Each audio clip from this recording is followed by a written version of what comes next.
single father with grease under his nails, a CEO trapped in a gilded cage, one desperate offer that will shatter both their worlds.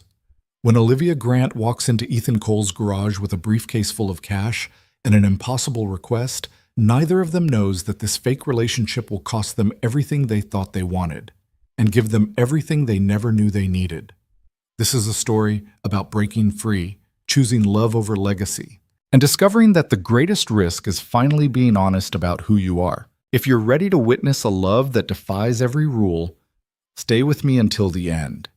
Hit that like button and drop a comment with your city name so I can see how far this story travels across the world. The wrench slipped from Ethan Cole's hand and clattered against the concrete floor of the garage. He cursed under his breath, wiping the sweat from his forehead with the back of his arm, leaving a smear of motor oil across his skin. The smell of gasoline and rust hung thick in the air, mixing with the afternoon heat that made the small shop feel like an oven. He'd been under the hood of a '98 Honda for the better part of 3 hours, and his back was screaming at him to stand up straight. "Dad! Dad! Look what I made!"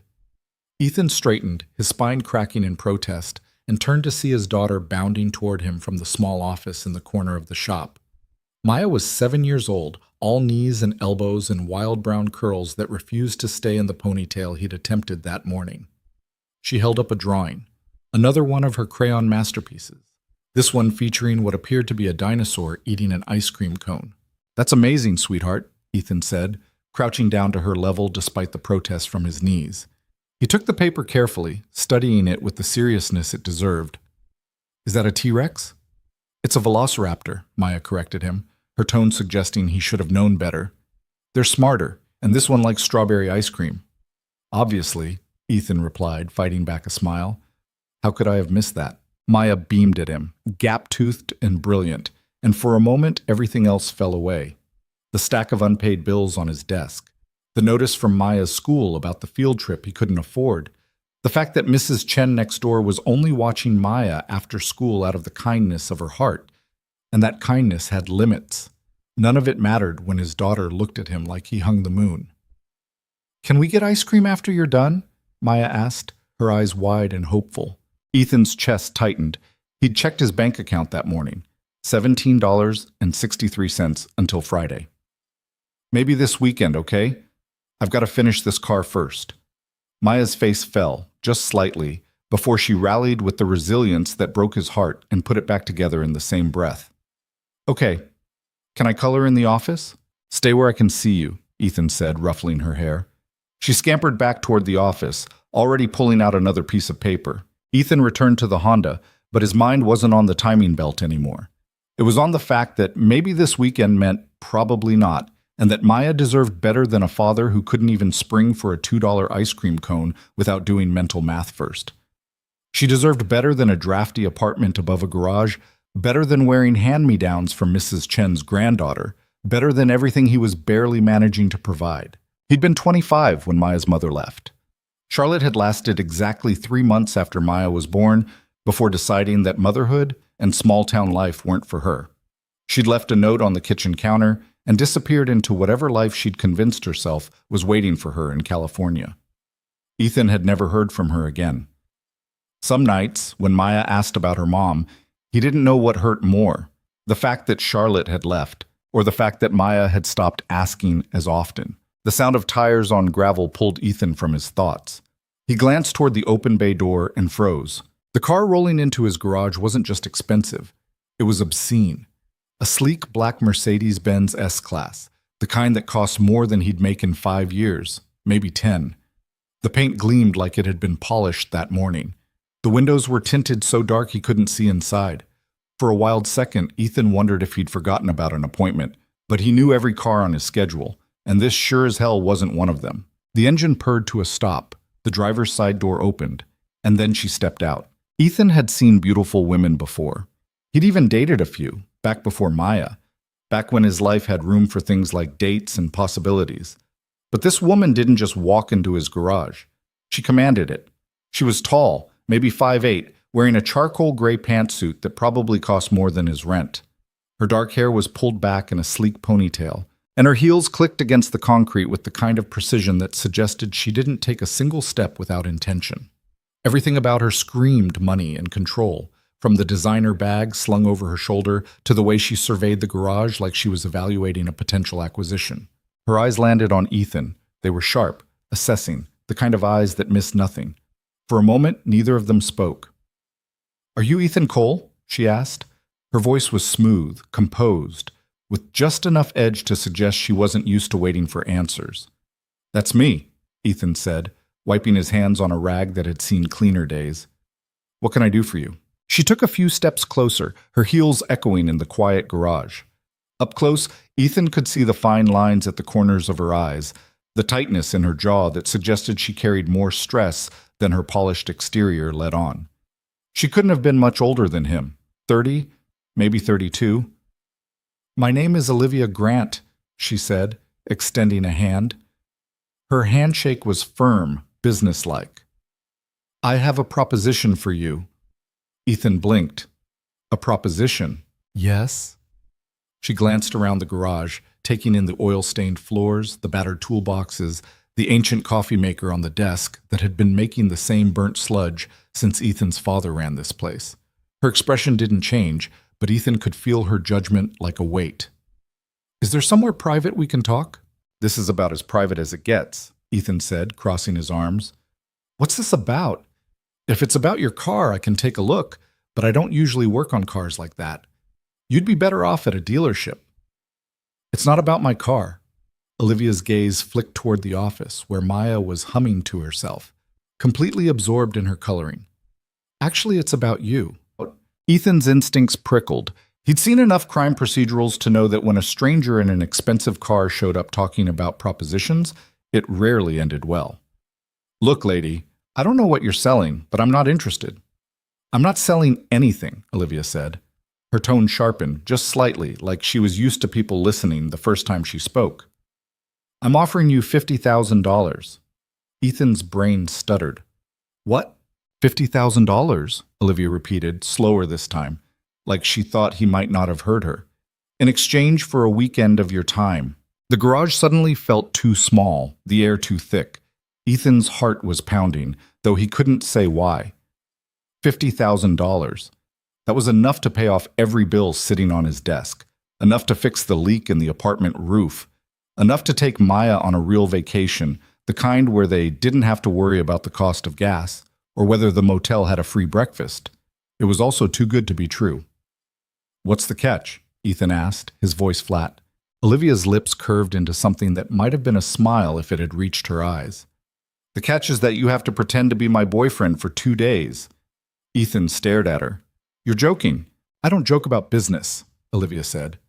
She reached into her bag and pulled out a sleek leather folder, flipping it open to reveal a contract. 2 days, this weekend. You'll accompany me to a family event, act as though we're in a relationship, and at the end of it, you'll receive $50,000. Cash or wire transfer, whichever you prefer." "Why?" Ethan asked, his mind racing. "Why me? And why the hell would you pay someone 50 grand to pretend to be your boyfriend?" Olivia's expression tightened just for a second before she smoothed it back into that same unreadable mask. "Because my family is trying to force me into an engagement with a man I don't love. And because you're exactly the kind of person they would never expect me to be with." The words landed like a slap. Ethan felt his jaw tighten. "So I'm what? Your middle finger to your family?" "You're my solution," Olivia corrected. She didn't flinch, didn't look away. "And I'm offering you more money than you'll see in a year, possibly 2. So unless you have a better offer waiting in the wings, I suggest you hear me out." Ethan wanted to tell her to get out, wanted to tell her that he didn't need her money, that he wasn't some prop she could rent for a weekend. But then his eyes drifted toward the office, toward Maya, who was holding up another drawing for him to see, completely unaware that her father was standing 10 feet away from a woman offering him a lifeline he didn't deserve and couldn't afford to refuse. 2 days, Ethan said quietly. 2 days, Olivia confirmed. You'll stay at my family's estate, attend a formal engagement party, play the part convincingly, and then you walk away $50,000 richer. And if I say no? Olivia tilted her head, studying him like he was a puzzle she was trying to solve. Then I'll find someone else. But I chose you for a reason, Mr. Cole. You don't strike me as someone who's afraid of a challenge. Ethan laughed, short and bitter. You don't know anything about me. I know you're a single father working 60-hour weeks to keep this place running, Olivia said, her voice even. I know your daughter's school sent home a notice about a field trip you can't afford. I know you've been late on rent twice in the last 3 months, and I know that $50,000 would change your life. The air left Ethan's lungs. How the hell do you know all that? I do my research, Olivia said simply.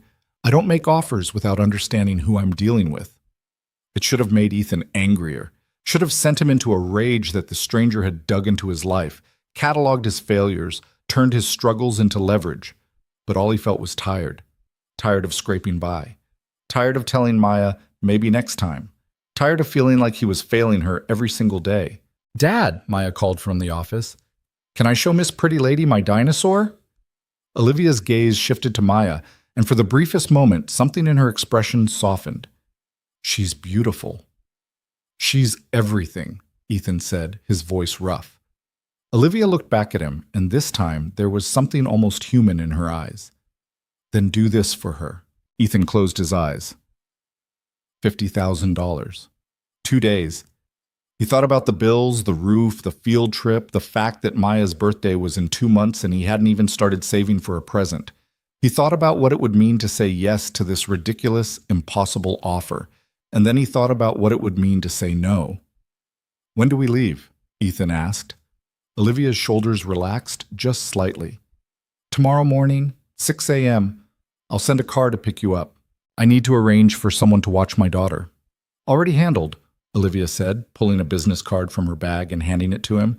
My assistant has arranged for a highly vetted professional nanny to stay with her for the weekend. Full background check, references, the works. She'll arrive tomorrow at 5:30. Ethan stared at the card, feeling like he'd just stepped into someone else's life. You were that sure I'd say yes. I was that sure you'd make the smart choice, Olivia corrected. She tucked the folder back into her bag. I'll need you to sign the contract tonight. My assistant will email it to you within the hour. Read it carefully. If you have questions, call the number on that card. What do I need to bring? Nothing, Olivia said. Everything you need will be provided. Clothes, shoes, accessories. You'll be fitted when we arrive. Fitted? Ethan repeated, feeling like he was speaking a foreign language. My family expects a certain standard, Olivia said, her tone clipped. You'll need to look the part. Right, Ethan said. Because a guy covered in motor oil doesn't exactly scream CEO's boyfriend. Olivia's lips twitched. You're perceptive. I'm realistic, Ethan shot back. Your family's going to see right through this. Let me worry about my family, Olivia said. She turned toward her car, then paused, glancing back at him. One more thing. When we're there, you'll need to be convincing. That means physical affection, holding hands, touching, maybe a kiss or two if the situation calls for it. Can you handle that? Ethan's face heated. I think I can manage. Good. Olivia opened her car door, sliding into the driver's seat with the kind of grace that suggested she'd never had an awkward moment in her life. I'll see you tomorrow, Mr. Cole. Ethan, he said, surprising himself.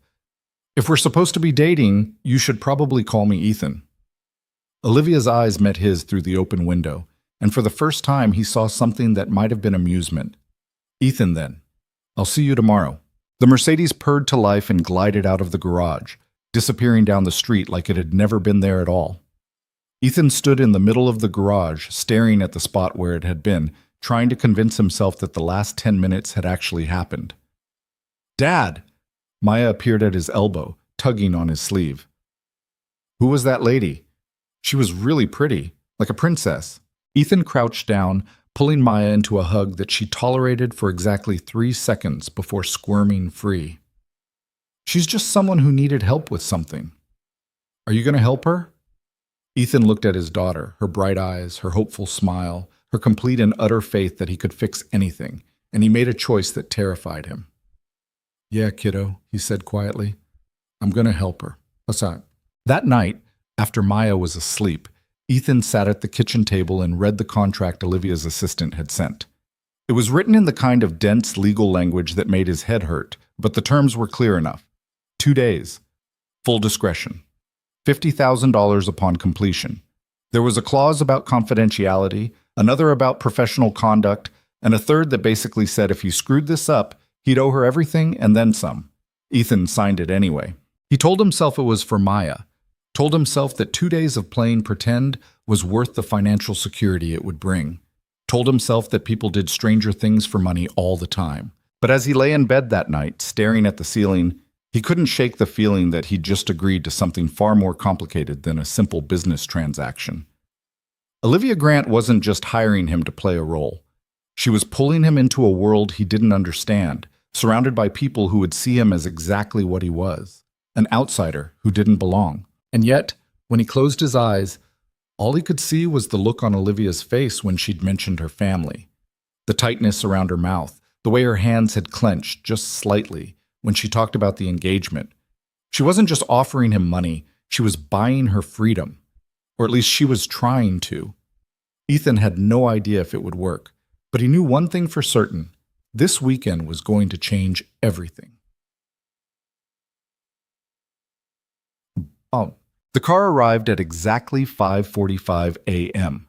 Ethan had been awake since 4, pacing the apartment, checking on Maya every 15 minutes like she might disappear if he looked away.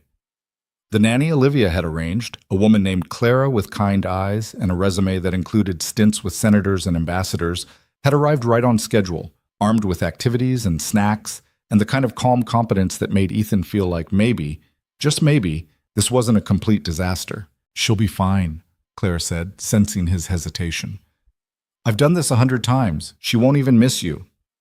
"She'll miss me," Ethan muttered, but he grabbed his jacket anyway. Maya was still asleep when he kissed her forehead and slipped out the door. The car waiting outside wasn't the Mercedes. It was a black SUV with tinted windows and a driver who didn't say a word as Ethan climbed into the back seat. Olivia was already inside. She looked different in the early morning light. Less polished, maybe, though still impeccably dressed in dark jeans and a cream-colored sweater that probably cost more than his couch. Her hair was down, falling in loose waves around her shoulders, and she wasn't wearing the armor of her business suit. She looked almost human. "Morning," Ethan said, buckling his seatbelt. "Good morning," Olivia replied. She was scrolling through her phone, her expression unreadable. "Did you have any trouble with the nanny?" "Clara? No. She seems great. Terrifying, but great." Olivia's lips twitched. "She comes highly recommended." "Yeah, I got that from the part where she mentioned working for a senator." The driver pulled away from the curb, and the city began to slide past the windows. Ethan watched the familiar streets give way to the highway, his stomach twisting into knots. "So," he said, breaking the silence, "what's the plan?" Olivia set her phone down, turning to face him. "The estate is about 2 hours north. We'll arrive in time for brunch with my family. The engagement party is tomorrow evening. Between now and then, you'll need to be fitted for formal wear, meet my parents, and survive the scrutiny of about 30 people who will be looking for any reason to doubt this relationship." "No pressure," Ethan said dryly. "I don't believe in sugarcoating," Olivia said. "My mother, in particular, will be difficult. She's the one pushing this engagement. She sees it as a strategic alliance." "And your father?" "My father does what my mother tells him," Olivia said, her tone flat. "He stopped having opinions about my life when I took over the company 10 years ago." Ethan studied her. "You run a company?" "Grant Industries," Olivia said. "Tech sector. We specialize in AI-driven logistics solutions." Ethan had no idea what that meant, but he nodded anyway. "Sounds impressive." "It is," Olivia said without a hint of arrogance. "Which is why my mother thinks I need a husband who can match that success.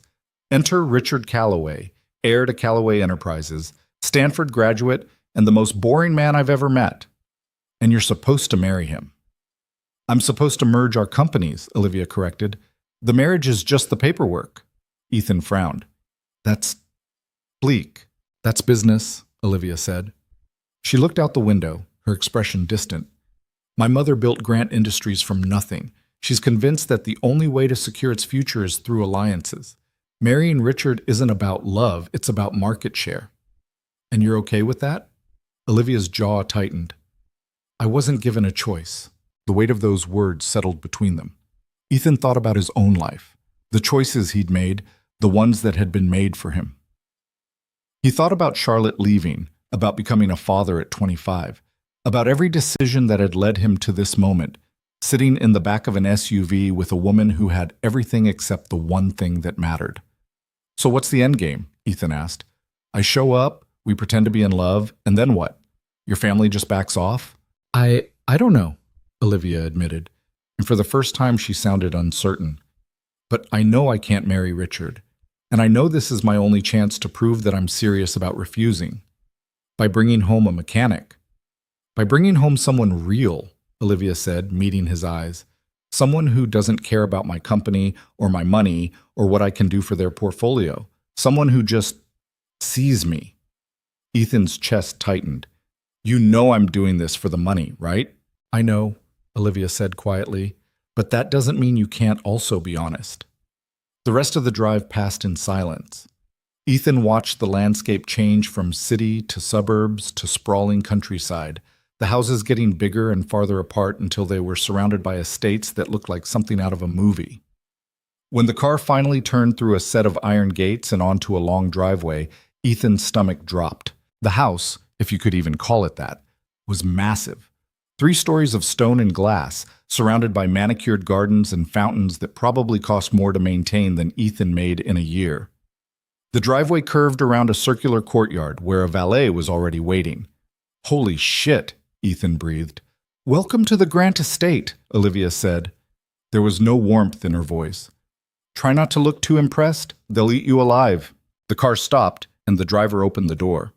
Olivia stepped out first, smoothing her sweater and squaring her shoulders like she was preparing for battle. Ethan followed, his boots crunching on the gravel. The front door opened and a woman appeared. She was in her late 50s, elegant in the way that came from a lifetime of privilege, with perfectly coiffed silver hair and a gaze that could cut glass. She looked Ethan up and down, her expression somewhere between disdain and disbelief. "Olivia," the woman said, her voice cool. "You're late." "Traffic," Olivia replied smoothly. She reached for Ethan's hand, lacing her fingers through his. Her palm was warm, her grip firm. "Mother, this is Ethan Cole." "Ethan, this is my mother, Margaret Grant." Margaret's eyes flicked to their joined hands, then back to Ethan's face. "Mr. Cole," she said, her tone making it clear she'd already decided he was insufficient. "How unexpected." "Nice to meet you, Mrs. Grant," Ethan said, extending his free hand. Margaret didn't take it. "We'll see," she said. Then she turned on her heel and disappeared into the house. Olivia squeezed Ethan's hand. "That went better than expected." "Jesus," Ethan muttered. "Come on," Olivia said, pulling him toward the door. "It only gets worse from here." And as Ethan stepped into the Grant estate, surrounded by wealth and judgment and a world he didn't belong to, he realized she was probably right. The inside of the Grant estate made Ethan feel like he'd walked into a museum. Everything was white marble and dark wood, with artwork on the walls that looked like it belonged behind velvet ropes. A crystal chandelier hung from the vaulted ceiling, catching the morning light and scattering it across the foyer in 1,000 glittering fragments. His boots echoed on the floor, each step announcing that he didn't belong here. Olivia kept her hand in his as she led him through a series of hallways that all looked identical. Ethan tried to memorize the route, but gave up after the 3rd turn. If he got lost in this place, they'd probably find his skeleton in 50 years. "The fitting room is this way," Olivia said, her voice low. "We'll get you sorted before brunch, and your mom seems thrilled to meet me," Ethan said. "My mother is thrilled about very little," Olivia replied. "Don't take it personally." "Hard not to when she looked at me like I tracked dog shit into her house." Olivia's lips twitched. "You'll get used to it." They turned into a room that was bigger than Ethan's entire apartment. Racks of suits lined one wall, and a man with silver-rimmed glasses and a tape measure around his neck stood waiting. He looked Ethan up and down with the same expression Margaret had worn, though his was tinged with professional interest rather than outright disdain. "This is Pierre," Olivia said. "He's going to make sure you have everything you need." "Everything?" Ethan asked. "Everything," Pierre confirmed in an accent that might have been French or might have been an affectation. "Shoes, suits, accessories. By the time I'm finished, you'll look like you belong here." "Not sure that's possible," Ethan muttered. Pierre smiled thinly. "I've worked miracles with less. Arms out, please." The next 30 minutes were an exercise in humiliation. Pierre measured every inch of Ethan's body, muttering to himself in what was definitely French while making notes on a tablet. He pulled suits from the racks, holding them up to Ethan's frame and shaking his head before moving on to the next. Olivia sat in a chair by the window, scrolling through her phone, apparently unbothered by the fact that Ethan was being treated like a mannequin. "This one," Pierre said finally, pulling out a charcoal gray suit that looked like it cost more than Ethan's truck. "And this shirt, white, classic, no patterns. We'll add a tie later. Shoes." He disappeared into a closet and emerged with a pair of black leather dress shoes that gleamed like they'd been spit-shined. "Size 11, yes?" "Yeah," Ethan said, startled. "How'd you know?" "I know," Pierre said simply. He handed the suit to Ethan and pointed toward a changing screen in the corner. "Go. Let's see if I'm as good as I think I am." Ethan changed behind the screen, feeling ridiculous. The suit fit like it had been made for him, which was impossible since Pierre had just pulled it off a rack. The fabric was soft, expensive, nothing like the stiff polyester suit he'd worn to his father's funeral 5 years ago. When he stepped out, Pierre circled him like a shark, tugging at the shoulders and smoothing the lapels. "Perfect," Pierre declared. "You clean up well, Mr. Cole." Olivia looked up from her phone, and something in her expression shifted. It was subtle, barely there, but Ethan caught it. Surprise, maybe. Or approval. She stood, crossing the room to stand in front of him. "He's right," she said quietly. "You look good." Ethan felt his face heat. "I look like I'm playing dress-up." "You look like you belong here," Olivia corrected. She reached up, adjusting his collar with a familiarity that felt practiced. "That's all that matters." Her fingers brushed against his neck, and Ethan went very still. She was close enough that he could smell her perfume, something clean and expensive, like citrus and cedar. Her eyes were focused on the collar, but he could see the tension in her jaw, the way her shoulders were pulled tight. "Olivia," he said quietly. She looked up, and for a second they just stared at each other. Then she stepped back, smoothing her sweater. "Brunch is in 20 minutes, she said, her voice carefully neutral. "We should go." Pierre packed the suit into a garment bag and handed it to a waiting attendant, who disappeared with it like a ghost.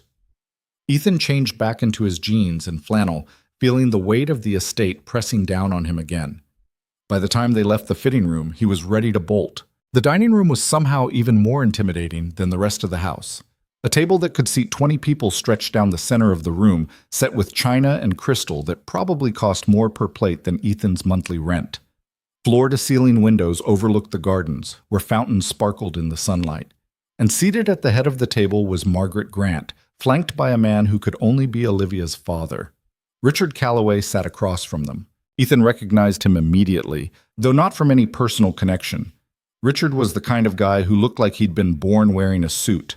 Mid-30s, with perfectly styled blonde hair and a jawline that belonged on a cologne ad. He had the easy confidence of someone who'd never been told no in his life. And when he saw Olivia, his smile was warm and possessive in a way that made Ethan's jaw tighten. "Olivia," Richard said, standing, "you look beautiful, as always." "Richard," Olivia replied, her tone cool. She didn't let go of Ethan's hand. "I wasn't expecting you until tomorrow." "Your mother invited me for brunch," Richard said. His eyes flicked to Ethan, and his smile dimmed. "I see you brought a guest." "This is Ethan Cole," Olivia said. "My boyfriend." The word hung in the air like a grenade. Margaret's fork paused halfway to her mouth. Olivia's father, a tall man with graying hair and the kind of face that suggested he'd stopped caring about things a long time ago, looked up from his newspaper with mild interest. Richard's smile didn't falter, but something cold slid behind his eyes. "Boyfriend," Richard repeated. "How unexpected. I didn't realize you were seeing anyone." "It's recent," Olivia said smoothly. She pulled out a chair and sat, tugging Ethan down beside her. "Ethan, this is Richard Calloway." "Richard, Ethan." Richard extended a hand across the table. His grip was firm, just shy of painful, a test Ethan recognized immediately. He squeezed back, matching the pressure, and watched Richard's smile tighten. "Pleasure," Richard said. "Likewise," Ethan replied, though they both knew it was a lie. Margaret set her fork down with a delicate clink. "Mr. Cole, Olivia tells us very little about her personal life. How exactly did the two of you meet? Ethan glanced at Olivia, who gave him the smallest nod. They'd gone over this in the car. Keep it simple. Keep it believable. Don't overthink it. My car broke down near his garage, Olivia said before Ethan could speak. He fixed it. We got it talking. How romantic, Margaret said, her tone suggesting it was anything but. And what is it you do, Mr. Cole? I'm a mechanic, Ethan said. I run a small auto repair shop. How quaint, Margaret said. She took a sip of her mimosa, her gaze never leaving Ethan's face. And you make a living from that? I do all right, Ethan said evenly. I'm sure you do, Margaret replied. Though I imagine it's quite different from the world Olivia inhabits. Tech companies, board meetings, international travel. Do you travel much, Mr. Cole? Not really, Ethan admitted. I've got a daughter. She keeps me pretty grounded. The temperature in the room dropped about 10 degrees. Margaret's expression froze. Richard's eyebrows rose. Even Olivia's father looked up from his newspaper. A daughter, Margaret repeated. Maya, Ethan said, refusing to flinch. She's 7. Margaret's gaze shifted to Olivia, sharp as a blade. You're dating a man with a child. I am, Olivia said, her voice steady. And the mother? Not in the picture, Ethan said. He felt Olivia's hand find his under the table, her fingers threading through his in a silent show of support. It's just me and Maya. Margaret's lips pursed. I see. How admirable, Richard said, though his tone suggested he found it anything but. Single fatherhood must be quite challenging. It has its moments, Ethan said. And yet you found time to pursue a relationship with Olivia, Richard continued. That's impressive, given how demanding her schedule must be. Tell me, how often do you two actually see each other? It was a trap, and Ethan saw it coming a mile away. If he said they saw each other all the time, it would be obvious he was lying. If he said they didn't, it would undermine the whole charade. Often enough, Olivia cut in. Ethan understands that my work requires flexibility, and I make time for what matters. Of course, Richard said. His smile was razor thin. I'm sure you do. Breakfast arrived in waves, poached eggs, smoked salmon, fresh fruit arranged like art on delicate plates. Ethan had no idea which fork to use and settled for watching Olivia out of the corner of his eye, mimicking her movements. The food was incredible, though he barely tasted it. Every bite felt like a performance, every word a landmine. So, Ethan, Olivia's father said, speaking for the first time. His voice was deeper than Ethan expected, rougher. What are your intentions with my daughter? Dad, Olivia said sharply. It's a fair question, her father replied. He set his newspaper aside, giving Ethan his full attention. You show up here out of nowhere dating my daughter. I think I'm entitled to know what you're after. I'm not after anything, Ethan said. I like Olivia. That's it. You like her, her father repeated. That's all? That's enough, isn't it? Ethan shot back. A flicker of something, respect maybe, crossed the older man's face. We'll see. Margaret dabbed at her mouth with a napkin. Mr. Cole, you must understand that Olivia's life is complicated. She has responsibilities, expectations. A man in your position— Mother, Olivia interrupted, her voice like ice. Ethan is my guest. I expect you to treat him with respect. I'm simply being realistic, Margaret said. Surely Mr. Cole understands that this relationship is highly unusual. Unusual doesn't mean wrong, Olivia replied. Doesn't mean right either, Richard added. He leaned back in his chair, studying Ethan like a specimen under glass. No offense, Ethan, but you have to admit this is a bit sudden. Olivia's never mentioned you before, and now here you are at a family brunch, acting like you've been together for months. It's suspicious. Suspicious, Ethan repeated. Convenient, Richard clarified, especially given the timing. What timing? Ethan asked, though he knew exactly what Richard meant. Richard's smile was all teeth. The engagement party, tomorrow night, the one where Olivia and I were supposed to announce our plans to merge our companies. Funny how she suddenly has a boyfriend just in time to derail that. Maybe she just finally found someone worth her time, Ethan said. The words came out sharper than he intended, but he didn't take them back. Richard's expression darkened, and Margaret's eyes narrowed. Olivia's hand tightened around his under the table. "Careful, Mr. Cole," Richard said softly. "You're out of your depth here." "Maybe," Ethan said, "but at least I'm honest about it." The silence that followed was suffocating. Margaret looked like she wanted to throw him out personally. Richard's jaw was tight enough to crack. Olivia's father had gone back to his newspaper, clearly done with the conversation. And Olivia was staring at Ethan like she'd never seen him before. "I think we're done here," Olivia said, standing abruptly. "Ethan and I have things to do." "Olivia," Margaret began. "We'll see you at dinner," Olivia said, already pulling Ethan toward the door. "Thanks for brunch." They didn't speak until they were halfway down the hall, out of earshot. Then Olivia stopped, turning to face him. "What the hell was that?" she demanded. "What was what?" Ethan shot back. "You can't antagonize Richard like that, or my mother. This only works if they believe we're real, and acting like you're ready to fight him doesn't help." "He was being a dick," Ethan said. "Was I supposed to just sit there and take it?" "Yes," Olivia snapped. "That's exactly what you're supposed to do. This isn't about defending my honor, Ethan. This is about playing a role. And right now, you're making it harder." Ethan felt his temper flare. "You know what? Maybe this was a bad idea. Maybe you should have found someone who's better at pretending to be someone they're not." "Maybe I should have," Olivia said, her voice cold. They stared at each other, the tension crackling between them. Ethan wanted to walk out, wanted to get in his truck and drive back to his real life, where people said what they meant and didn't play games.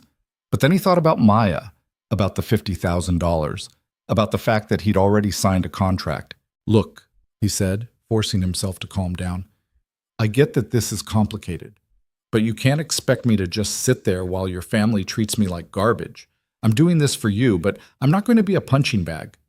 Olivia's expression softened just slightly. "I know, and I'm sorry. My family is difficult, but we need to be smart about this. Richard is looking for any excuse to prove we're fake. If you give him ammunition, this whole thing falls apart." "So what do you want me to do?" Ethan asked. "Be yourself," Olivia said, "but be careful. Don't let them get under your skin, and for the love of everything, don't pick fights with Richard. Even if he deserves it?" "Especially if he deserves it," Olivia said. She reached up, straightening his collar again in that same absent gesture. "Can you do that?" Ethan sighed. "I'll try." "That's all I'm asking," Olivia said. She hesitated, then added, "You were right, though. What you said to Richard, I have found someone worth my time, even if it's just for a weekend." Something in Ethan's chest twisted. "Olivia, come on," she said, already turning away. "I'll show you to your room. You'll want to rest before dinner. It's going to be worse than brunch." "Great," Ethan muttered, following her down the hall. "Can't wait." The room Olivia led him to was bigger than his living room and kitchen combined. A four-poster bed dominated the space, draped in linens that looked like they'd never been slept in. A fireplace sat against one wall, flanked by leather chairs. French doors opened onto a balcony that overlooked the gardens. "This is insane," Ethan said. "This is the guest wing," Olivia replied. "My room is down the hall if you need anything. Dinner is at 7, formal attire." "The suit Pierre picked out?" "Exactly," Olivia said. She lingered in the doorway like there was something else she wanted to say. Finally, she asked, "How's Maya?" The question caught Ethan off guard. "What?" "Your daughter," Olivia said. "Is she okay? With the nanny?" Ethan pulled out his phone, checking the messages Clara had sent. There were photos of Maya finger painting, building a tower out of blocks, laughing at something Clara had said. "Yeah," he said quietly. "She's good." "She's lucky to have you," Olivia said. "I'm lucky to have her," Ethan corrected. Olivia smiled, and for the first time since they'd arrived, it looked genuine. "Get some rest, Ethan. You're going to need it." She left, closing the door behind her. Ethan stood in the middle of the room, surrounded by luxury he'd never asked for, and wondered what the hell he'd gotten himself into. Dinner was a nightmare dressed up as a formal affair. The dining room had been transformed, the long table now set for 12. Olivia's extended family had arrived, aunts and uncles and cousins who all looked at Ethan like he was an exotic animal. Richard sat directly across from him, his expression pleasant and his eyes cold. Margaret presided over the table like a queen, directing conversation with surgical precision. "So, Ethan," one of Olivia's aunts said, a woman named Diane with too much jewelry and a voice like a cheese grater. "Tell us about your family. Are your parents still living?" "My dad passed a few years ago," Ethan said. "Heart attack. My mom's not in the picture." "Oh, how tragic," Diane said, though she sounded more curious than sympathetic. "And you inherited the garage from your father?" "Yeah," Ethan said. "He started it when I was a kid. I took over after he died." "How noble," Diane said, "keeping the family business alive, though I imagine it's quite limiting, isn't it? Running a small shop in a small town, no room for growth." "It's enough," Ethan said tightly. "But is it really?" Richard interjected. "I mean, you're raising a child on a mechanic's salary. That can't be easy. What happens when she gets older? College, medical bills, all the things life throws at you. Can your shop handle that?" Ethan's grip on his fork tightened. "I manage." "I'm sure you do," Richard said smoothly. "But managing isn't the same as thriving, is it? Olivia's used to a certain standard of living. Private jets, five-star hotels, the best of everything. Can you really provide that?" "Richard," Olivia said sharply, "that's enough." "I'm just being practical," Richard replied.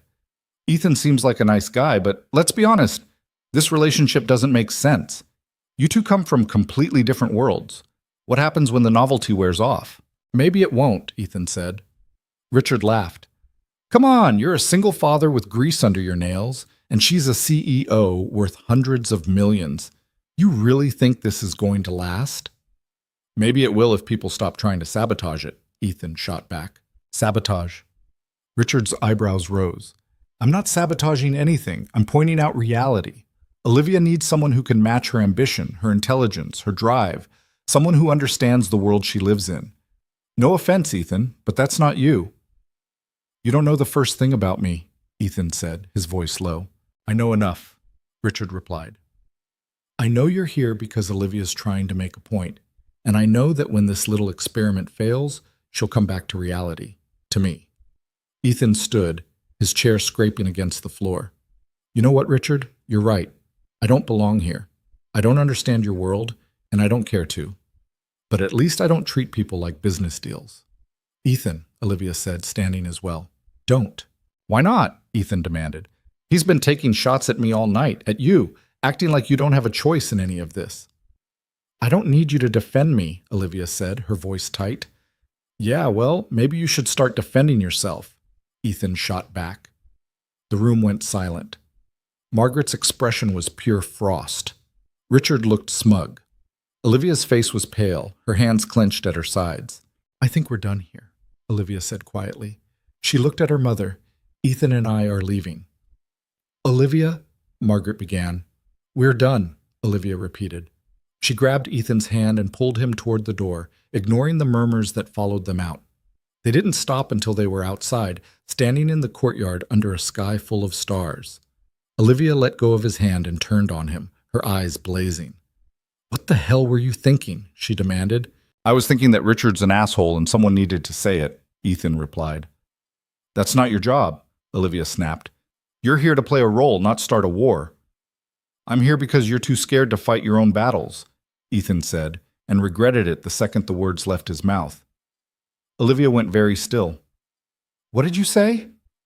"I didn't mean—" "No, you did," Olivia said. Her voice was shaking. "You think I'm a coward. You think I brought you here because I'm too weak to stand up to my family." "That's not what I meant," Ethan said, but it sounded weak even to his own ears. "Then what did you mean?" Olivia demanded. "Because from where I'm standing, you just accused me of hiding behind you instead of dealing with my own problems." Ethan ran a hand through his hair, frustration boiling over. "I don't know, Olivia. Maybe I'm just tired of watching everyone treat you like a chess piece. You're smart, you're successful, you run a damn company, and you're letting your mother and Richard dictate your life." "You don't understand," Olivia said. "Then help me understand," Ethan shot back. "Because right now, it looks like you're so busy playing their game that you've forgotten you don't have to." Olivia stared at him, her chest rising and falling with rapid breaths. Then, without warning, she laughed. It was a bitter sound, sharp-edged and hollow. "You think it's that simple?" she asked. "You think I can just walk away? My mother built Grant Industries from nothing. She sacrificed everything for that company. And now she's asking me to do the same. To put the business first, to marry someone who can help it grow, to stop being selfish and think about the bigger picture." "That's not selfish," Ethan said. That's called having a life." "Not in my world," Olivia replied. She wrapped her arms around herself, suddenly looking small despite her height. "In my world, love is a luxury. Happiness is a bonus. What matters is legacy, control, power." "And you believe that?" Olivia's laugh was quieter this time, sadder. "I don't know what I believe anymore." Ethan took a step closer, close enough to see the exhaustion in her eyes, the weight she carried in the set of her shoulders. "Then maybe it's time to figure it out." "How?" Olivia asked, her voice barely above a whisper. "By stopping this," Ethan said. "By telling your family the truth. That you don't want to marry Richard. That you're not going to sacrifice your life for a company." "And then what?" Olivia demanded. "They cut me off? Strip me of my position? Destroy everything I've worked for?" "Maybe," Ethan admitted, "but at least it'd be your choice." Olivia shook her head. "You make it sound so easy." "It's not," Ethan said, "but nothing worth doing ever is." They stood there in the dark, the estate looming behind them like a monument to everything Olivia was trying to escape. Ethan thought about his own life, about the choices he'd made, the ones he regretted, about Charlotte leaving and how it had felt like the end of the world, until he realized it was actually the beginning of something better. "I'm sorry," he said finally, "for what I said. You're not a coward. You're just stuck." "Yeah," Olivia said softly. "I am. So get unstuck," Ethan said. "Tomorrow night, at the party. Tell them no. Tell them you're done. And if they don't listen, then at least you tried," Ethan said. "And at least you'll know you fought for yourself instead of letting them decide for you." Olivia looked at him for a long moment, something shifting in her expression. "You really believe that?" "Yeah," Ethan said. "I do." She stepped closer, closing the distance between them until they were almost touching. "Thank you," she said quietly. "For what?" "For being honest," Olivia said, "even when it pisses me off." Ethan smiled despite himself. "Any time." They stood there, the night air cool against their skin, and for the first time since he'd arrived, Ethan felt like maybe, just maybe, this weekend might actually mean something. The next morning came too fast. Ethan woke to sunlight streaming through the French doors and the uncomfortable realization that he'd slept in a bed that probably cost more than his truck. For a disorienting moment, he forgot where he was. Then it all came rushing back: the estate, the dinner, the fight with Olivia in the courtyard, and the engagement party looming just hours away. His phone buzzed on the nightstand. A message from Clara with a photo of Maya eating pancakes shaped like Mickey Mouse. The kid was grinning, syrup on her chin, completely oblivious to the fact that her father was currently trapped in a world that felt like a bad dream. Ethan stared at the photo longer than he needed to, using it to anchor himself. This was why he was here. For her. For the chance to give her something better than hand-me-downs and maybes. He texted back a heart emoji and dragged himself out of bed. The bathroom was ridiculous. All marble and gold fixtures, with a shower that had more settings than his truck had miles on it. Ethan spent 5 minutes trying to figure out how to turn it on before giving up and just twisting everything until water came out. By the time he was dressed in the clothes Pierre had left for him, dark slacks and a crisp white button-down, he felt almost human again. Almost. There was a knock at the door. Ethan opened it to find a young woman in a staff uniform holding a silver tray with coffee and pastries. "Good morning, Mr. Cole," she said with a practiced smile. "Breakfast. Miss Grant asked that I bring it to you." "Thanks," Ethan said, taking the tray. The coffee smelled incredible, rich and dark. The pastries looked like they belonged in a bakery window. He ate standing up, looking out over the gardens, trying not to think about how many people lived their whole lives like this, waking up to breakfast delivered to their rooms, never worrying about whether they could afford the good coffee. Another knock. This time it was Olivia. She looked different in the morning light, softer somehow. Her hair was loose around her shoulders, and she'd traded the designer clothes for jeans and a simple gray sweater. No makeup, no armor, just her. "Morning," she said. "Morning," Ethan replied. "Thanks for breakfast." "Least I could do after last night," Olivia said. She stepped into the room, closing the door behind her. "I wanted to apologize for snapping at you. You didn't deserve that." "I kind of did," Ethan admitted. "I was out of line." "You were honest," Olivia corrected, "and I needed to hear it, even if it sucked." They stood there for a moment, the silence comfortable in a way it hadn't been before. Then Olivia sighed and sat down on the edge of the bed. "I've been thinking about what you said," she began, "about telling them no, about fighting for myself." "And?" Ethan prompted. "And I think you're right," Olivia said. "I'm tired of letting them control my life, tired of pretending this engagement is something I want. So tonight, at the party, I'm going to end it, publicly." Ethan felt his stomach drop. "Publicly?" "It's the only way they'll take me seriously," Olivia said. "If I do it in private, my mother will just steamroll me. But if I do it in front of all their business partners, all their friends, they won't be able to sweep it under the rug." "That's going to blow up in your face," Ethan said bluntly. "Probably," Olivia agreed. "But at least it'll be my choice, my explosion." Ethan sat down beside her, close enough that their shoulders almost touched. "You sure about this?" "No," Olivia admitted, "but I'm doing it anyway." "Okay," Ethan said. "Then I've got your back." Olivia looked at him, something warm and grateful in her eyes. "Thank you." "Don't thank me yet," Ethan said. "Your family's going to hate me even more after tonight." "They already hate you," Olivia pointed out. "Might as well give them a reason." Ethan laughed despite himself. "Fair enough." Olivia stood, smoothing her sweater. "The party starts at 7. Hair and makeup will be here at 5 to get me ready. Pierre will come by at 6 to make sure you're presentable." "I'm always presentable," Ethan said. "You wore a flannel to brunch," Olivia replied, but she was smiling. "I'll see you downstairs in a few hours. Try not to antagonize anyone before then." "No promises," Ethan said. She left, and Ethan was alone again with his thoughts and the creeping certainty that tonight was going to be a disaster. The hours crawled by. Ethan tried to distract himself by calling Maya, listening to her chatter about the fort she and Clara had built in the living room. He answered emails from customers, scheduled appointments for next week, did anything to keep his mind off what was coming. But eventually, 6 o'clock arrived, and with it came Pierre. "Time to make you beautiful," Pierre announced, sweeping into the room with the same garment bag from yesterday. "I thought I was already beautiful," Ethan said. "You're adequate," Pierre replied, "but adequate won't survive tonight. Now put this on before I lose my patience." The suit was even nicer than the one from brunch, midnight blue with subtle pinstripes, paired with a crisp white shirt and a silk tie the color of charcoal. The shoes were polished to a mirror shine, and when Pierre added a pocket square and cufflinks, Ethan barely recognized himself in the mirror. "There," Pierre said, stepping back to admire his work. "Now you look like you belong." "I look like someone else," Ethan muttered. "Exactly," Pierre said. "That's the point." By the time Ethan made it downstairs, the estate had been transformed. The gardens were lit with thousands of tiny lights, strung between trees and wrapped around fountain sculptures.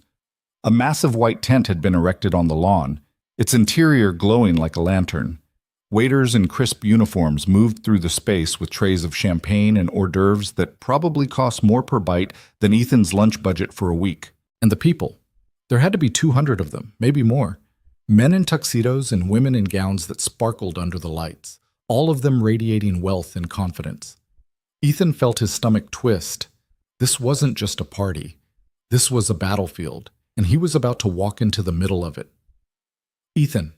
He turned to find Olivia standing at the bottom of the grand staircase, and for a second he forgot how to breathe. She was stunning. There was no other word for it.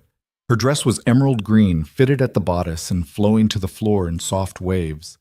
Her hair had been swept up into something elegant and complicated, with a few loose strands framing her face. Diamond earrings caught the light, and her makeup was flawless, highlighting the sharp lines of her cheekbones and the depth of her eyes. "Wow," Ethan said, because his brain had apparently short-circuited. Olivia's lips curved into a small, genuine smile. "You clean up pretty well yourself." "Pierre threatened me," Ethan said. "I didn't have a choice." Olivia laughed, the sound bright and unexpected.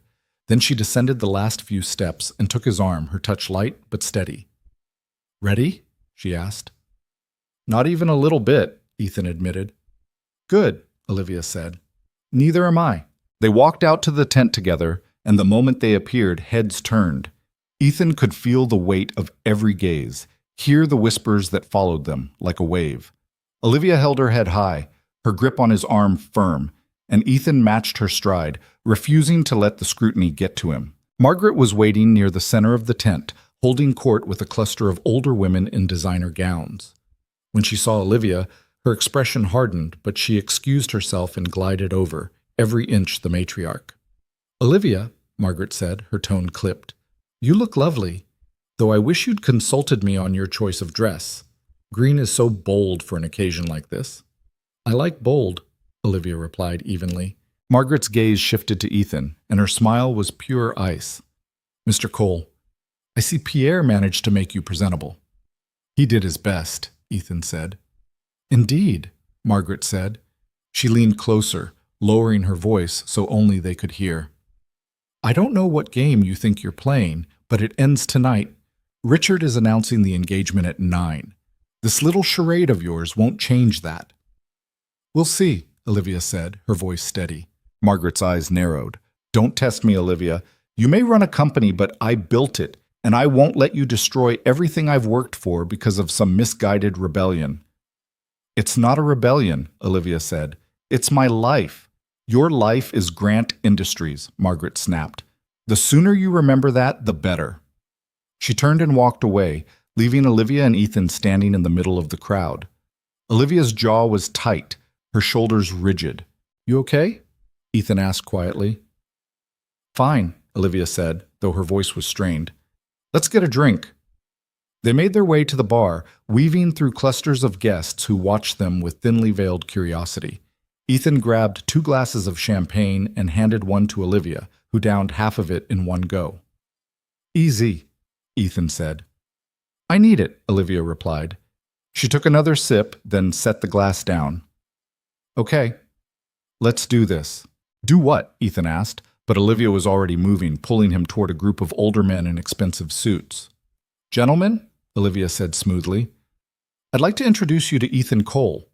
Ethan, this is Mr. Harrison, Mr. Leong, and Mr. Brennan. They're investors in Grant Industries." The men shook Ethan's hand with varying degrees of warmth. Mr. Harrison, a tall man with steel gray hair, studied Ethan like he was trying to solve a puzzle. "Cole," Harrison said. "What business are you in?" "Auto repair," Ethan said. Harrison's eyebrows rose. "Interesting, not the usual crowd Olivia runs with." "I'm not much for usual," Ethan said. Leong, a shorter man with sharp eyes, leaned in. "Auto repair. That's hands-on work. Honest work. I respect that. Too many people these days don't know what it's like to build something with their own 2 hands." "Thank you, sir," Ethan said, surprised. "Don't thank me yet," Leong said with a dry smile. "I'm about to ask you what your intentions are with Olivia here, and I expect a straight answer." Ethan glanced at Olivia, who gave him the smallest nod. "My intentions are to make her happy," Ethan said simply. "That's it." "That's a lot," Brennan said. He was the youngest of the 3, maybe mid-50s, with a sharp suit and sharper demeanor. "Happiness isn't exactly a commodity in our world. People like Olivia don't get to prioritize it." "Maybe they should," Ethan said. Brennan laughed. "You're either very brave or very stupid." "Probably both," Ethan admitted. Harrison clapped him on the shoulder. "I like this one, Olivia. He's got spine. Whether that's a good thing or not remains to be seen." Olivia smiled, but it didn't reach her eyes. "Thank you, gentlemen, if you'll excuse us." She pulled Ethan away, her grip tight on his arm. They made it to the edge of the tent before she stopped, her breathing uneven. "That was intense," Ethan said. "That was nothing," Olivia replied. "Wait until Richard shows up." As if summoned by her words, Richard appeared. He looked like he'd stepped out of a magazine, his tuxedo perfectly tailored, his hair immaculate. He was flanked by 2 men in equally sharp suits, both of whom looked like they could break Ethan in half without breaking a sweat. "Olivia," Richard said, his smile warm but his eyes cold. "You look absolutely radiant tonight." "Richard," Olivia said, her tone neutral. Richard's gaze slid to Ethan. And Ethan? Still here, I see. Still here, Ethan confirmed. I have to admit I'm impressed, Richard said. Most men would have run by now.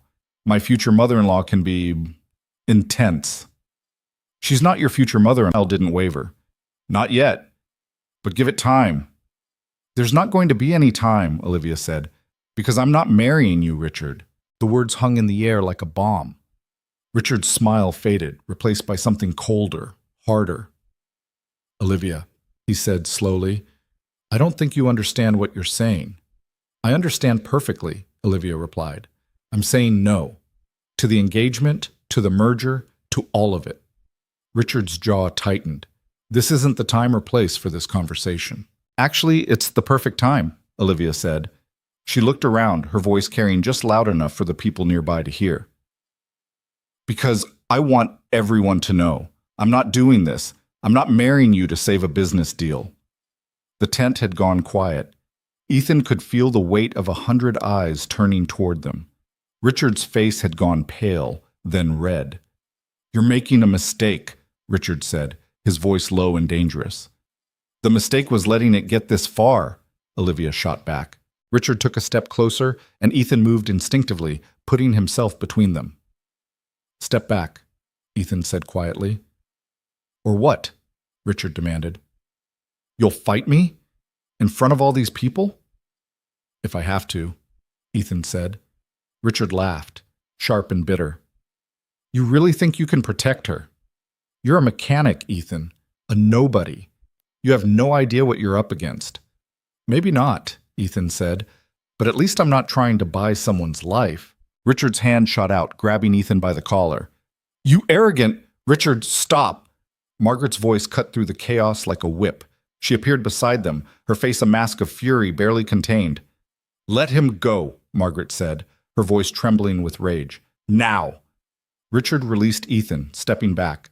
The crowd had closed in around them, a silent audience to the spectacle. Mother, Olivia began.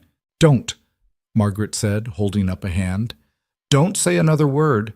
You've embarrassed this family enough for one night. I'm not trying to embarrass anyone, Olivia said. I'm trying to live my own life. Your life is Grant Industries, Margaret hissed.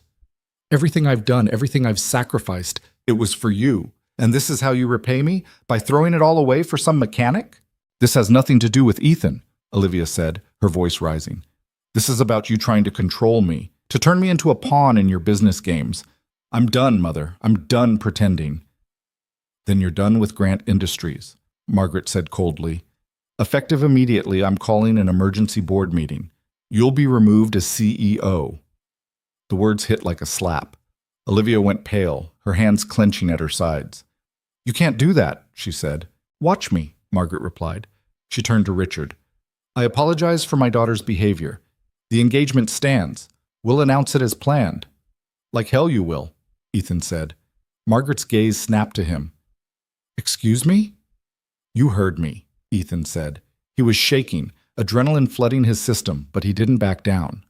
You don't get to decide Olivia's life for her. She's not a business deal. She's a person, and if you can't see that, then you don't deserve her. The silence was deafening. Margaret stared at Ethan like he'd grown a second head. Richard looked like he wanted to strangle him. And Olivia was staring at him with something that might have been awe. How dare you, Margaret said, her voice shaking. You come into my home, into my family, and you have the audacity to speak to me like that? Yeah, Ethan said, I do, because someone needs to. Margaret's hand shot up, and for a wild second, Ethan thought she might actually hit him, but then Olivia stepped forward, putting herself between them. Enough, Olivia said. Her voice was steady now, stronger. Mother, if you want to remove me as CEO, do it. But I'm not marrying Richard. I'm not sacrificing my happiness for a company, and I'm not letting you control me anymore. Then you're nothing, Margaret said, her voice cold. Without Grant Industries, you're nothing. Maybe, Olivia said, but at least I'll be free. She turned and walked away, her head held high. Ethan followed, ignoring the whispers and stares. They made it to the edge of the gardens before Olivia stopped, her breathing ragged. Are you okay? Ethan asked. Olivia laughed, wild and broken. I just blew up my entire life in front of 200 people. I'm amazing." "You were incredible," Ethan said. Olivia turned to him, her eyes bright with unshed tears. "I can't believe I just did that." "I can," Ethan said. "You've been wanting to do it for years." "And now I've lost everything," Olivia said. "The company, my family, everything I worked for." "You didn't lose everything," Ethan said.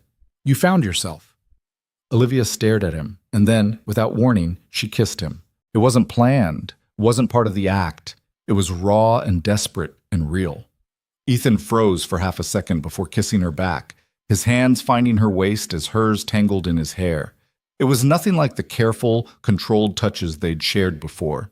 This was need and fear, and the sudden, overwhelming realization that something had shifted between them. When they finally pulled apart, both of them were breathing hard. "I'm sorry," Olivia whispered. "I shouldn't have—" "Don't apologize," Ethan said.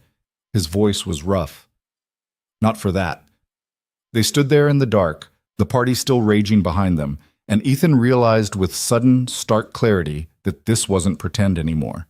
Somewhere between the fake smiles and the forced affection, something real had taken root, and he had no idea what to do about it. "We should go," Olivia said finally, her voice small. "Where?" Ethan asked. "I don't know," Olivia admitted. "Anywhere but here." "Okay," Ethan said. "Let's go." They walked back toward the house, hand in hand, and Ethan couldn't shake the feeling that they'd just crossed a line neither of them could uncross. Inside, the estate felt like a tomb. The staff had retreated, leaving the hallways empty and echoing. Olivia led Ethan to a sitting room he hadn't seen before, smaller, more intimate, with floor-to-ceiling bookshelves and a fireplace that crackled softly. "I used to hide in here when I was a kid," Olivia said, sinking into one of the leather chairs. "Whenever my mother threw one of her parties, I'd sneak in here and read until it was over." Ethan sat across from her, studying her face. She looked exhausted, the adrenaline fading and leaving behind only the weight of what she'd done. "What happens now?" he asked. "I don't know," Olivia said. She pulled her knees up to her chest, wrapping her arms around them. "My mother's serious about the board meeting. She'll have me removed by Monday." "Can she do that?" "Legally, it's complicated, but she controls enough of the board that she can make it happen," Olivia said. "I could fight it, but it would take months, maybe years. And in the meantime, the company would tear itself apart." "So you just let her win?" "I let her have the company," Olivia corrected. "That's different." Ethan frowned. "You worked for that company. You built it into what it is. You're just going to walk away?" "I don't have a choice," Olivia said. "If I stay, I'll spend the rest of my life fighting her, fighting Richard, fighting everyone who thinks they know what's best for me. And I'm tired, Ethan. I'm so tired." Her voice cracked on the last word, and before Ethan could think better of it, he was out of his chair and kneeling in front of her. "Hey," he said softly. "Look at me." Olivia met his eyes, hers swimming with tears she refused to let fall. "You're the strongest person I've ever met," Ethan said, "and I know it doesn't feel like it right now, but walking away, that takes more courage than staying ever would." "I don't feel courageous," Olivia whispered. "I feel like I just made the biggest mistake of my life." "Maybe you did," Ethan said. "Or maybe you just saved it." Olivia let out a shaky breath, and then, finally, the tears came. Ethan pulled her into his arms, holding her as she cried, her face buried in his shoulder. He didn't say anything, didn't try to fix it. He just held her, letting her break in a way she probably never had before. When the tears finally stopped, Olivia pulled back, wiping her eyes with the back of her hand. "Sorry," she said, her voice rough. "I don't usually fall apart like that." "You're allowed," Ethan said. "After tonight, I think you've earned it." Olivia laughed weakly. "What about you? You just stood up to my mother in front of half the East Coast elite. That had to be terrifying." "It was," Ethan admitted, "but it was also worth it." "Why?" Olivia asked. Ethan hesitated, then said, "Because you're worth it." The words hung between them, heavy with meaning. Olivia's eyes searched his, and Ethan saw the exact moment she realized he wasn't talking about the money anymore. "Ethan," she said quietly, "this was supposed to be fake." "I know," Ethan said, "but somewhere along the way, it stopped feeling that way." Olivia closed her eyes, her expression pained. This can't happen. You have a daughter, a life. I'm about to lose everything. I can't drag you into that. You're not dragging me anywhere, Ethan said. I'm choosing to be here. Why?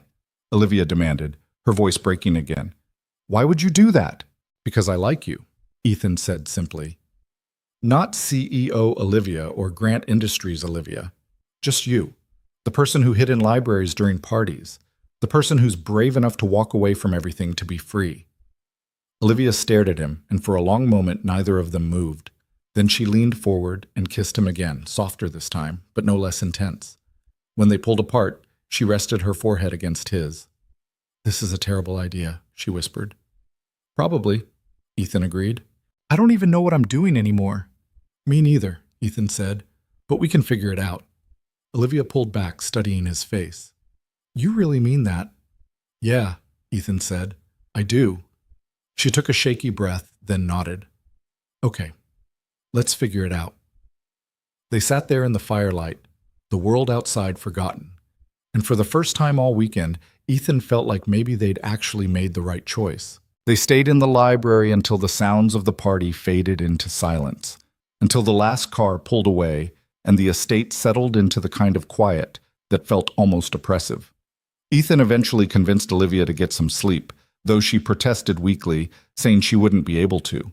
But exhaustion won out, and she disappeared down the hallway to her room while Ethan made his way back to his. He didn't sleep.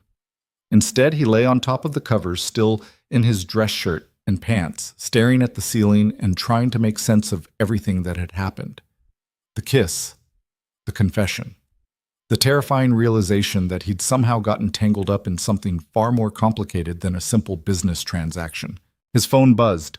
A text from Clara with another photo of Maya, this one showing her asleep on the couch, surrounded by stuffed animals.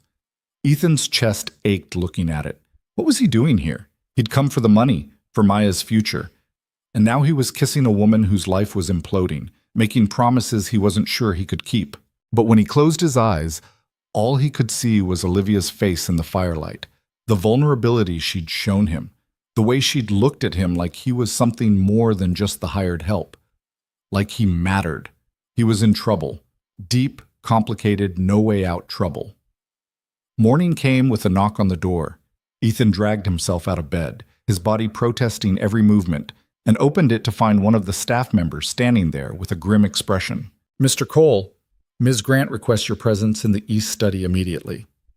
What's going on? Ethan asked, but the staff member had already turned and was walking away. Ethan threw on yesterday's clothes and followed, his stomach twisting with anxiety. The East Study turned out to be a formal office with dark wood paneling and windows that overlooked the gardens. Olivia was standing by the desk, still wearing the clothes from last night, her makeup smudged and her hair falling out of its elegant updo. She looked like she'd been awake all night. What happened? Ethan asked. Olivia turned, her face pale. Richard called an emergency press conference. It's streaming online right now. She turned her laptop around and Ethan saw Richard standing at a podium, cameras flashing. He looked composed, professional, every inch the corporate air. After careful consideration and discussion with the Grant family, I'm pleased to announce that Olivia Grant and I have decided to move forward with our engagement, Richard was saying. Recent events have been the result of stress and miscommunication, but we've worked through our differences. The merger between Grant Industries and Callaway Enterprises will proceed as planned. Ethan felt his blood go cold. He's lying. Of course he's lying, Olivia said, her voice tight. But it doesn't matter. By the time I can issue a denial, the narrative will already be set. My mother probably orchestrated the whole thing. So correct it, Ethan said. Do your own press conference. Tell everyone the truth. And say what? Olivia demanded. That I had a public meltdown at my own engagement party? That I've been lying about having a boyfriend? That my entire family is trying to force me into a marriage I don't want? It'll sound like I'm unstable. They'll spin it as me having a breakdown, and the board will use it as justification to remove me. Then fight it, Ethan said. You said you were done letting them control you. This is them controlling you. I know, Olivia said, her voice breaking. But I don't know how to fight this, Ethan. Richard has the media. My mother has the board. I have nothing. You have yourself, Ethan said, and you have the truth. The truth doesn't matter in my world, Olivia said bitterly. Power matters, money matters, perception matters. The truth is just a liability. Before Ethan could respond, there was another knock on the door. Olivia's father walked in, looking older than he had at dinner, tired in a way that went bone deep. Olivia, he said quietly, we need to talk. I don't have anything to say to you, Olivia replied. Then listen, her father said. He glanced at Ethan. Alone, if possible. No, Olivia said. Ethan stays. Her father sighed but nodded. He closed the door and leaned against it, his hands shoved in his pockets.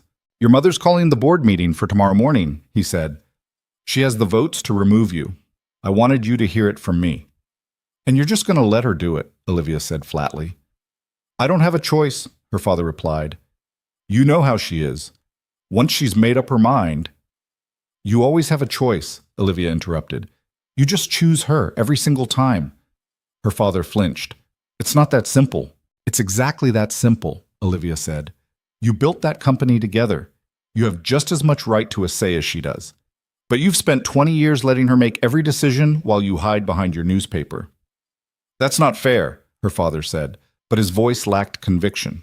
Fair? Olivia laughed, harsh and bitter. Nothing about this is fair. She's forcing me into a marriage I don't want. She's stripping me of the job I've dedicated my life to. And you're standing there telling me you don't have a choice? What do you want me to do? Her father asked, and for the first time he sounded genuinely lost. Go against your mother? Split the company in half? Destroy everything we've built? I want you to stand up for me, Olivia said, her voice cracking. Just once.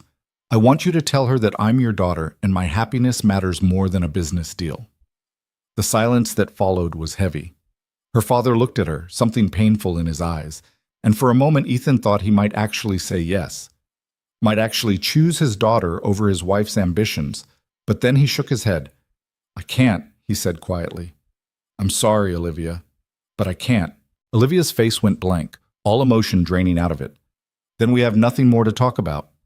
Her father hesitated, opened his mouth like he wanted to say something else, then closed it. He left without another word, and the door clicked shut behind him with a finality that felt like a period at the end of a sentence. Olivia stood there, frozen, and then she grabbed a crystal paperweight from the desk and hurled it across the room. It shattered against the wall, glass scattering across the floor. Olivia, Ethan started. Don't, she said, her voice shaking. Just don't. But Ethan crossed the room anyway, pulling her into his arms. She resisted for half a second before collapsing against him, her whole body trembling. He chose her, she whispered. I knew he would, but I don't know what I thought. I know, Ethan said, holding her tighter. They stood there for a long time, the broken glass glittering on the floor like scattered stars. When Olivia finally pulled back, her eyes were dry, but her face was raw. I need to leave, she said. I can't stay here another minute. Okay, Ethan said. Where do you want to go? Olivia looked at him, something shifting in her expression. I don't know. I don't have anywhere. Yes, you do, Ethan said. You can come home with me. The words surprised him as much as they seemed to surprise her, but once they were out, he didn't take them back. Ethan, I can't, Olivia said. You have Maya. You have your life. I can't just show up and... You're not showing up, Ethan interrupted. I'm asking you to come. There's a difference. Why? Olivia asked. Why would you do that? Because you need somewhere to land, Ethan said. And because I want to help. If you'll let me. Olivia stared at him, and he could see her trying to decide whether to accept, whether to trust him. Okay, she said finally, but just for a few days, until I figure out what to do next. Deal, Ethan said.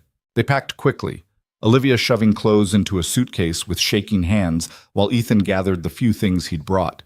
The estate felt like a mausoleum as they walked through it, every room echoing with the weight of everything Olivia was leaving behind. They didn't see Margaret or her father, didn't say goodbye to anyone. They just left. The SUV was waiting in the driveway, the same driver who'd brought them.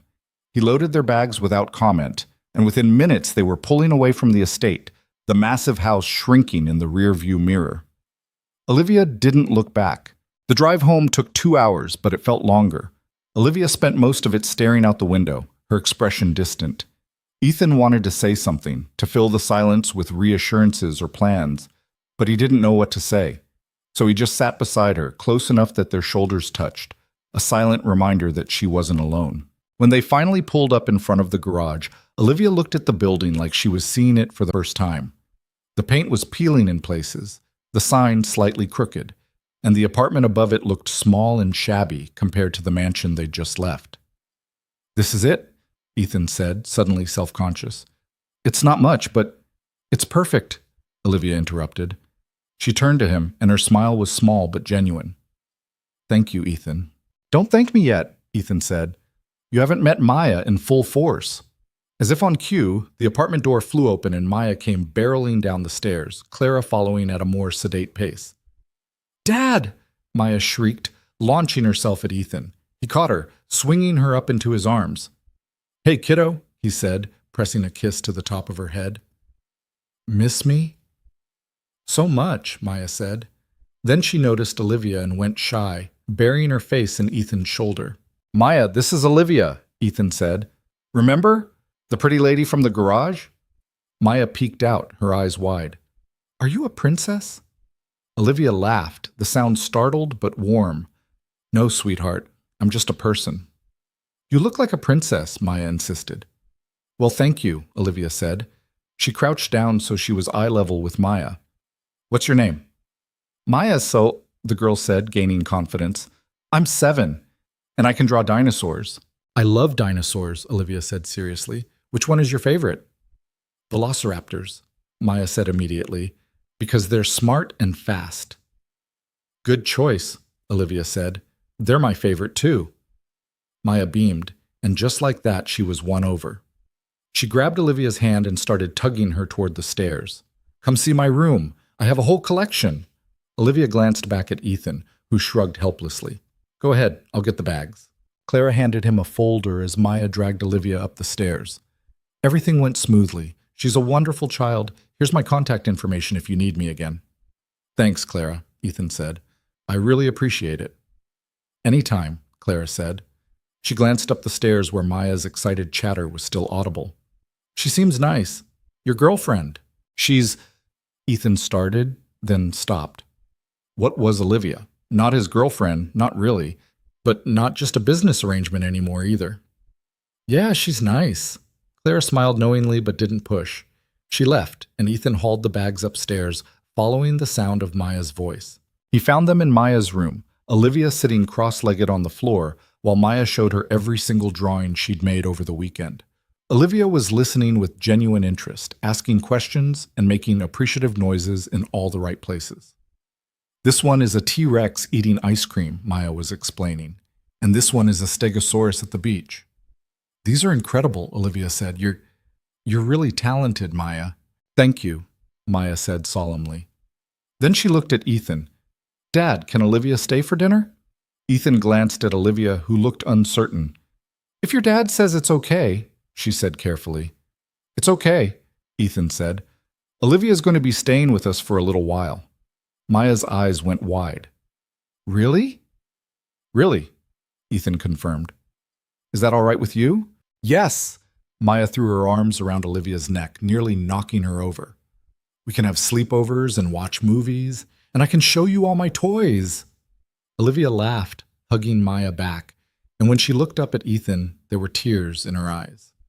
But they were good tears, he thought, the kind that came from being welcomed instead of judged. Dinner was spaghetti from a box and sauce from a jar, nothing fancy, but Maya chattered through the whole meal, and Olivia seemed to relax by degrees.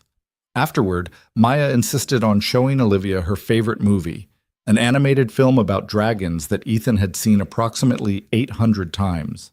They all piled onto the couch, Maya wedged between them, and by the time the credits rolled, the little girl was fast asleep. Ethan carried her to bed, tucking her in with practiced ease. When he came back to the living room, Olivia was standing by the window, looking out at the street below. "Thank you," she said quietly, "for bringing me here, for letting me stay." "You don't have to thank me," Ethan said, joining her at the window. "I meant what I said. You're welcome here." "I don't fit here," Olivia said, "any more than you fit at the estate." "Maybe not," Ethan admitted. But maybe that's okay. Maybe fitting isn't the point. Then what is? Olivia asked. Ethan thought about it. Finding somewhere you can breathe, somewhere you don't have to pretend. Olivia looked at him, and something in her expression softened. Is that what this place is for you? Yeah, Ethan said. It's not perfect. It's not fancy, but it's mine and Maya's, and it's real. Real, Olivia repeated, like she was testing the word. I don't think I've had anything real in a long time. You do now, Ethan said. She stepped closer, close enough that he could see the exhaustion in her face, the fear she was trying to hide. I don't know what I'm doing, Ethan. I don't know how to be this person, the one without the company, without the title, without any of it. Then we'll figure it out together, Ethan said, one day at a time. You make it sound easy, Olivia said. It's not, Ethan replied. But nothing worth doing ever is. Olivia smiled, tired and fragile, but genuine. You keep saying that. Because it's true, Ethan said. She rested her head on his shoulder, and they stood there in the quiet, the city humming softly outside the window. For the first time since the engagement party, Olivia felt like she could breathe. The next morning, Ethan woke to the smell of coffee and the sound of voices in the kitchen. He stumbled out of his bedroom to find Olivia and Maya making pancakes, or at least attempting to. There was flour everywhere, and Maya was wearing more batter than had actually made it to the pan, but both of them were laughing. Morning, Ethan said, leaning against the doorframe. Dad, Olivia's teaching me how to flip pancakes, Maya announced. I can see that, Ethan said, eyeing the splatter pattern on the ceiling. How's it going? We've only lost 3 to the floor, Olivia said, grinning. She looked different in the morning light, wearing one of Ethan's old sweatshirts and her hair pulled back in a messy ponytail. Younger, happier. That's actually pretty good, Ethan said. He poured himself coffee and watched them work, feeling something warm settle in his chest. This was what his apartment was supposed to feel like. Full. Alive. His phone buzzed on the counter. A text from an unknown number. Ethan opened it and felt his blood run cold. The board meeting is at 10. Olivia's removal is proceeding. Thought you should know. Harrison. He looked up to find Olivia watching him, her smile fading. What is it? She asked. Ethan hesitated, then handed her the phone. Olivia read the message, her face going pale. It's happening, she said quietly. Yeah, Ethan said. Maya, oblivious to the tension, flipped a pancake with a triumphant shout. It landed perfectly in the pan, and she turned to them with a huge grin. Did you see that? She demanded. I saw it, baby, Ethan said, forcing a smile. Great job. Olivia, did you see? Maya asked. I saw, Olivia said, her voice strained. You're getting really good at this.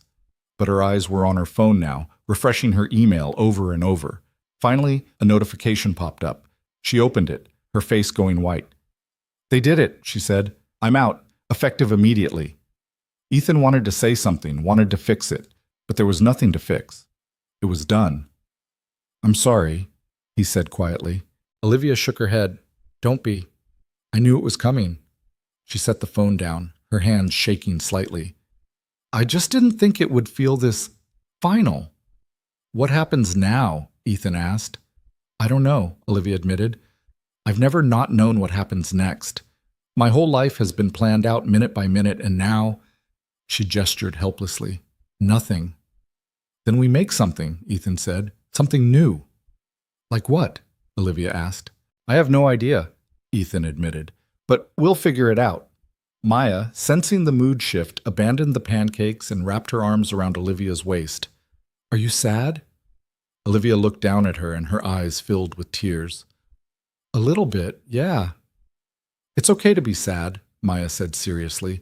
My dad says crying helps sometimes. Olivia laughed through her tears, pulling Maya into a proper hug. Your dad's a smart man. The smartest, Maya agreed. Ethan watched them, his heart twisting. Whatever happened next, whatever mess Olivia had to sort through, at least she wouldn't have to do it alone. The rest of the day passed in a strange limbo. Olivia's phone rang constantly. Reporters, former colleagues, people she'd thought were friends calling to get her side of the story or to offer useless platitudes. She stopped answering after the 10th call, turning her phone off entirely. I can't deal with it, she said when Ethan raised an eyebrow. Not today. Fair enough, Ethan said. Instead, they spent the day doing normal things. Ethan worked in the garage while Olivia helped Maya with a puzzle. Later, they walked to the park where Maya played on the swings, and Olivia sat on a bench beside Ethan, looking dazed. This is so strange, she said. What is? Ethan asked. This. Being normal. I don't think I've been to a park in 20 years, Olivia said. She watched Maya climb the jungle gym, her expression wistful. I used to love parks when I was a kid, before my mother decided I needed to spend all my time on activities that would look good on college applications.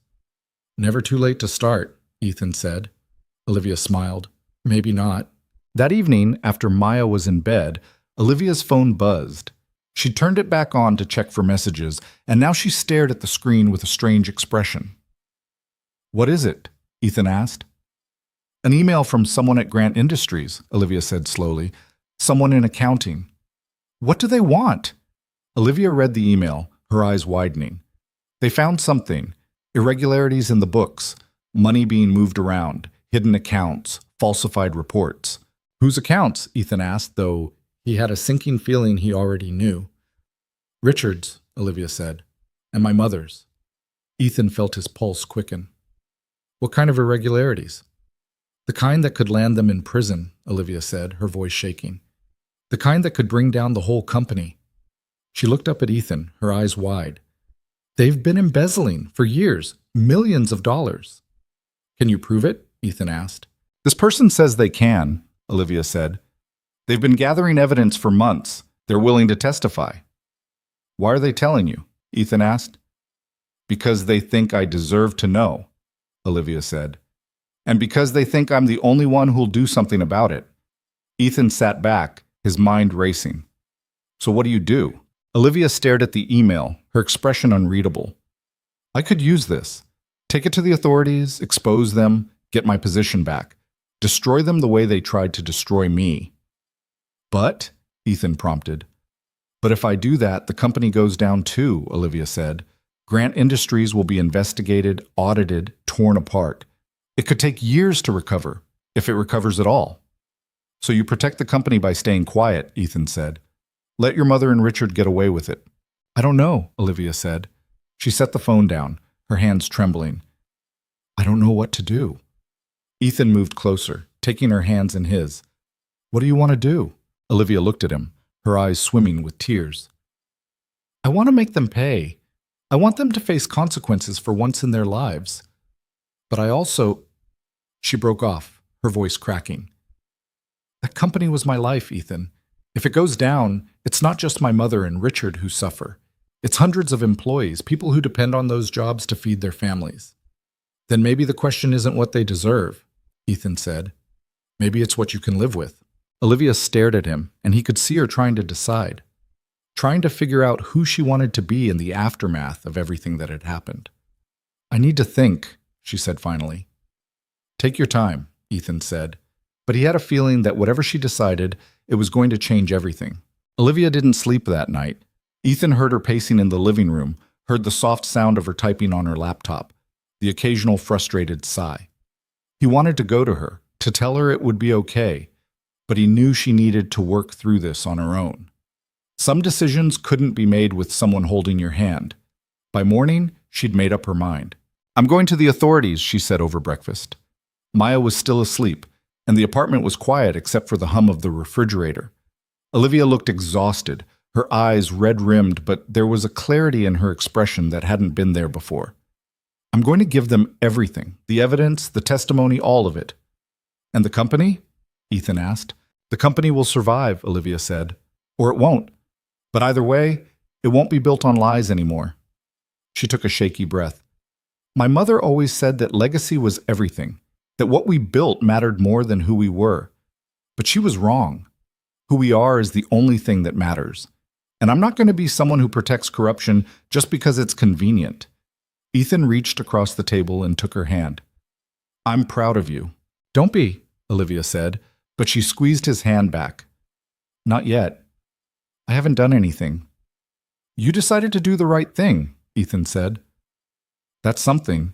Olivia smiled, tired but genuine. I'm scared.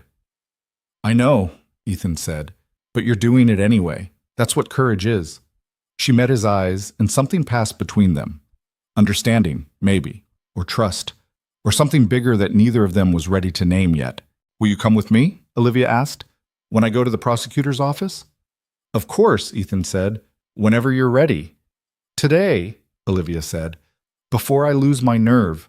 They left Maya with Mrs. Chen, who asked no questions and simply nodded when Ethan said they'd be gone for a few hours. The drive to the city felt longer than it was, tension humming between them like a live wire. Olivia clutched a folder full of documents, the evidence the accountant had sent her along with her own notes and records. The prosecutor's office was in a gray building downtown, all concrete and fluorescent lights. A woman named Jennifer Marks met them in a conference room, her expression professional but curious. Ms. Grant, she said, shaking Olivia's hand. I have to admit, when I got your call, I wasn't sure what to expect. Neither was I, Olivia said. She set the folder on the table. But I have information about financial crimes at Grant Industries. Embezzlement, fraud, falsified reports, and I have evidence to back it up. Jennifer's eyebrows rose. That's a serious allegation. I know, Olivia said. That's why I'm here. For the next 2 hours, Olivia walked Jennifer through everything. The hidden accounts, the money transfers, the false reporting to investors. She explained how Richard and her mother had been siphoning funds for years, covering their tracks with accounting tricks and intimidation. Jennifer took notes, asked questions, and by the end of it, her expression had shifted from curious to grim. This is substantial, Jennifer said. If even half of this checks out, we're looking at multiple felonies. Wire fraud, securities fraud, embezzlement.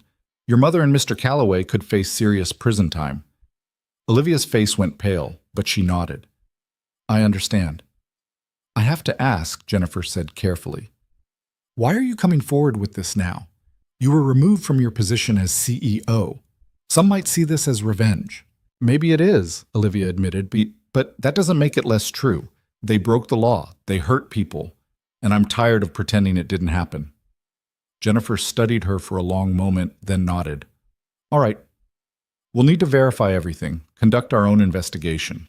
It could take weeks, maybe months. And once we move forward, there's no going back. Your family will know it came from you. I know, Olivia said quietly. Are you prepared for that? Jennifer asked. Olivia looked at Ethan, and he gave her the smallest nod of encouragement. She turned back to Jennifer. Yes, Olivia said. I'm prepared. They left the prosecutor's office in silence, the weight of what Olivia had just done settling over both of them. It wasn't until they were back in the truck, parked on a quiet side street, that Olivia finally broke down. I just turned in my own mother, she said, her voice shaking. I just destroyed my family. You told the truth, Ethan corrected. That's not the same thing. Isn't it? Olivia demanded. She pressed her hands to her face, her shoulders shaking. She's going to hate me. My father's going to hate me. Everyone's going to think I did this out of spite. Maybe some people will, Ethan said, but the people who matter will understand. And who are those people? Olivia asked, her voice muffled. I don't have anyone left. You have me, Ethan said, and Maya, and yourself. That's more than nothing. Olivia lowered her hands, her eyes red. Why are you doing this? Why are you still here? Because I want to be, Ethan said simply. Because somewhere between the fake engagement and the real disaster, I started to care about you. And not CEO you or Grant Industries you, just you. I'm a mess, Olivia said. So am I, Ethan replied. But we can be a mess together. Olivia laughed, watery and broken. That's the worst line I've ever heard. Probably, Ethan admitted, but it's true. She leaned across the center console and kissed him, soft and desperate and real. When they pulled apart, she was still crying, but she was smiling too. Okay, she whispered. Together. The investigation moved faster than anyone expected. Within 2 weeks, federal agents raided Grant Industries, seizing computers and files. Within a month, Richard and Margaret were both arrested. The news coverage was relentless. Cameras camped outside the estate, reporters shouting questions that no one answered. Olivia watched it all from the safety of Ethan's apartment, her face pale but resolute. I did the right thing, she kept saying, like she was trying to convince herself. I did the right thing. You did, Ethan assured her every time. The fallout was brutal. Grant Industries' stock plummeted. The board scrambled to distance themselves from the scandal, installing an interim CEO and promising full cooperation with the investigation.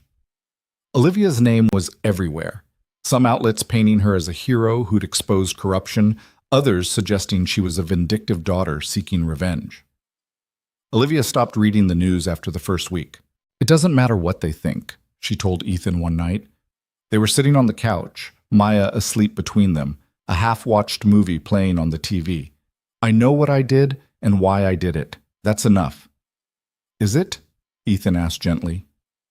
Olivia was quiet for a long moment. It has to be. But things got worse before they got better. Olivia's father called exactly once, his voice cold and distant. I hope you're satisfied, he said. You've destroyed everything.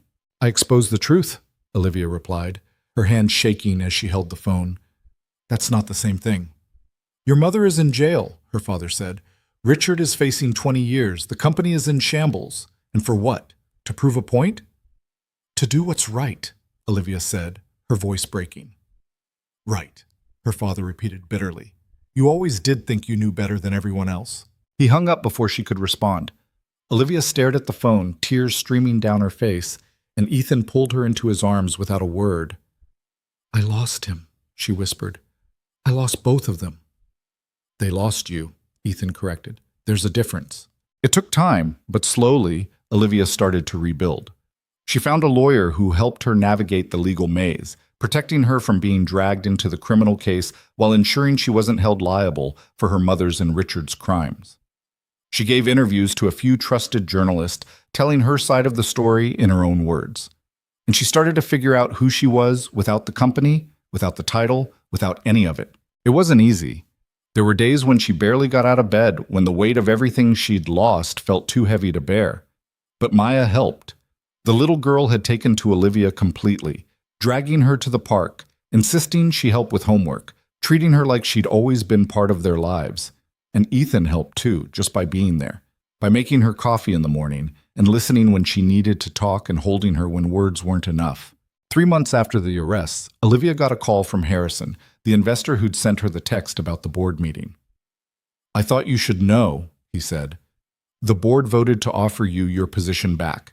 CEO of Grant Industries. Clean slate, full authority. Olivia's heart stopped. What? The interim CEO is a disaster, Harrison said bluntly. The company's bleeding money. We need someone who knows what they're doing, and despite everything, that's you. I can't, Olivia said automatically. Why not? Harrison asked. You earned this. You exposed the corruption. You saved the company from imploding completely. This is your chance to rebuild it the right way. Olivia looked around the apartment, at the secondhand furniture and the toys scattered on the floor, at Maya's drawings taped to the refrigerator, at Ethan, who was watching her with quiet understanding. I appreciate the offer, Olivia said slowly, but I'm going to pass. You're turning it down? Harrison sounded shocked. I am, Olivia said, and as she said it, she felt something in her chest loosen. Relief, maybe, or freedom. I spent my whole life fighting for that company, fighting to prove myself, to live up to my mother's expectations, to be worthy of a legacy I never asked for, and I'm done. I'm done fighting for something that was never really mine. What will you do? Harrison asked. Olivia looked at Ethan again and he smiled. I don't know yet, she admitted, but I'll figure it out. She hung up and sat there for a moment, letting it sink in. She'd just walked away from everything she'd worked for, everything she'd thought defined her, and instead of feeling lost, she felt light. You okay? Ethan asked. Yeah, Olivia said, and she meant it. I think I am. Life settled into a new normal after that. Olivia got a job at a small nonprofit that helped women start their own businesses, using her skills to mentor entrepreneurs who reminded her of what her mother had been before power consumed her. The pay was a fraction of what she'd made as CEO, but it was honest work, and it mattered. She moved into an apartment a few blocks from Ethan's place, something small and affordable that she decorated with furniture from thrift stores and art from local markets. Maya helped her pick out curtains, insisting on purple because it was her favorite color. Ethan helped her assemble a bookshelf that took 3 hours and a lot of cursing, but eventually stood mostly straight. They didn't rush into anything. Olivia needed time to figure out who she was outside of her family and the company. Ethan needed to make sure Maya was comfortable with the changes. But slowly, naturally, they fell into each other's lives. Dinners together turned into weekends together. Weekends turned into Olivia spending more nights at Ethan's apartment than her own. And eventually, 6 months after the engagement party that had started it all, Olivia moved in officially. "Are you sure about this?" Ethan asked the night before the movers came. They were lying in bed, Maya asleep in the next room, the city quiet outside the window. "I'm sure," Olivia said. She turned to face him, her hand finding his in the dark. "This is the first real choice I've ever made, and I choose this. You, Maya, this life." "It's not glamorous," Ethan warned. "It's not private jets and 5-star hotels." "I don't want glamorous," Olivia said. "I want real. I want messy and complicated and beautiful. I want this." Ethan kissed her, slow and deep, and when they pulled apart, he was smiling. "Then welcome home." The trial happened 8 months after the arrests. Margaret and Richard both pleaded guilty in exchange for reduced sentences. Margaret got 12 years, Richard got 15. Olivia didn't attend the sentencing. She'd said everything she needed to say in her deposition, and she didn't need to see her mother led away in handcuffs to know it was over. But her father showed up at her apartment a week after the sentencing, looking older and smaller than she remembered. "I don't expect you to forgive me," he said when she opened the door. "But I needed to see you, to say I'm sorry." Olivia stared at him, 1,000 responses fighting for space in her throat. Anger, hurt, the desperate childish hope that maybe, finally, he'd choose her. "Why now?" she asked finally. "Because I've had 8 months to think about what I did," her father said. "About the choices I made, and I was wrong, Olivia. I was wrong to let your mother control everything. Wrong to stand by while she tried to force you into that marriage. Wrong to choose the company over you." "Yeah," Olivia said quietly. "You were." Her father flinched but nodded. "I know I can't fix it, but I want to try, if you'll let me."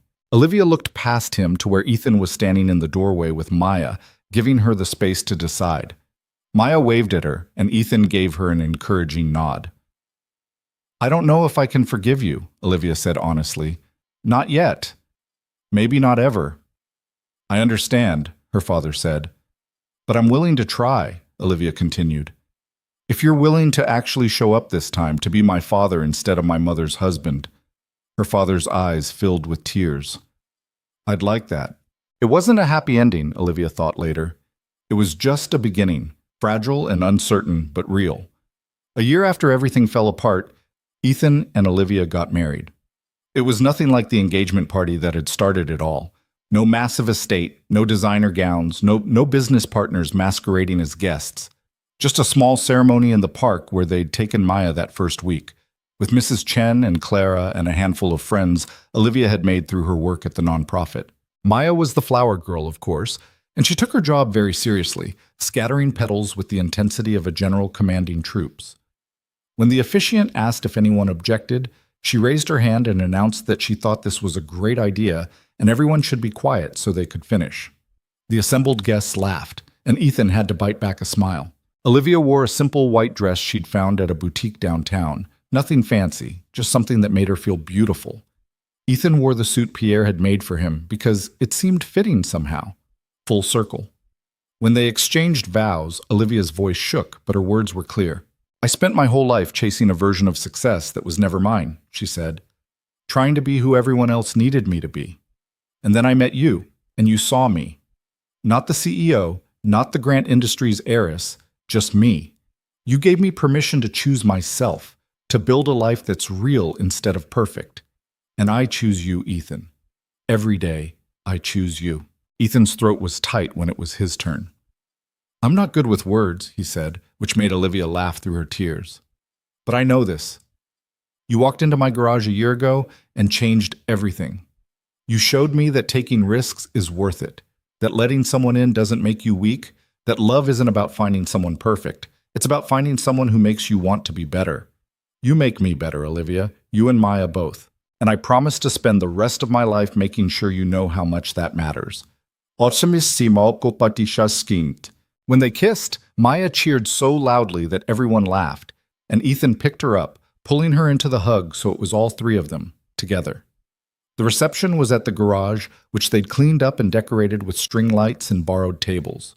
There was no catering, just potluck dishes from everyone who came, and the music came from someone's phone hooked up to a speaker. It was chaotic and imperfect and exactly right. Later, when the guests had gone home and Maya was asleep on the couch, Ethan and Olivia sat on the hood of his truck, looking up at the stars. "Do you regret it?" Ethan asked. "Walking away from everything?" Olivia thought about it. About the company she'd given up, the money, the power, the life she'd once thought defined her. And then she thought about the life she had now. The job that felt meaningful, the apartment that was hers, the man beside her who loved her not for what she could do for him, but for who she was. "No," she said simply. "I don't regret it at all." "Even though it's harder?" Ethan pressed. "Even though you went from running a company to struggling to pay rent sometimes?" "Especially because of that," Olivia said. She turned to him, her hand finding his. "I was drowning in that life, Ethan. I just didn't know it because I'd never known anything else. You taught me what it feels like to breathe, to choose, to live instead of just survive." "You taught me some things too," Ethan said, "like how to fight for what I want, how to trust someone enough to let them in, how to believe that I deserve something good." "We taught each other," Olivia said softly. "Yeah," Ethan agreed, we did."